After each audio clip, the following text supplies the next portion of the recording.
Đông Phong thì kiểu thầy phân ngay như này. Wow.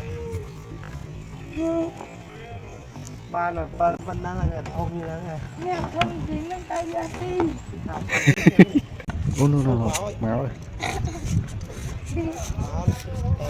Ba lên. Vô cái được ba là cái tố. Cái tố tí cái là con nghe.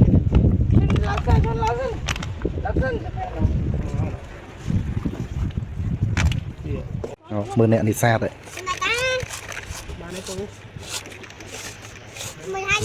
Bỏ sự tu đó nữa. Đấy, anh ấy nôi kìa. Máu này. Nó con hay kinh lắm luôn. Và con đá cái nó con đá. Nó con đá nhưng mà mấy cái là con trắng đó. Cho cây chơi coi kìa. Nó con. Nó con. Nó con là kìa. Con nó cái tha. Mình cho con lại cái con phải lập oi rồi nè. Mới con gặp kìa, con đá. Ui cho mau mantai mu dia lah. Oh, cho mau mantai mu dia. Không biết. Ô no máu ơi. Ba lên. Vô cái được ba là cái tố. Cái tố tí cái là con nghe.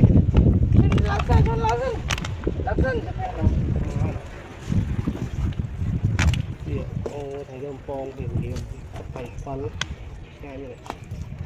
Wow. Ba là phân đang là thông như thế này. Nè thông chính lên tay ra đi. Mình stu ban mà nhá. Thì do một vài ngọt đặng rồi trong sau này. Và mình trai đó. Đi máu được không? Từ trong ban sao mà. Mới không nẹn thì xa đấy.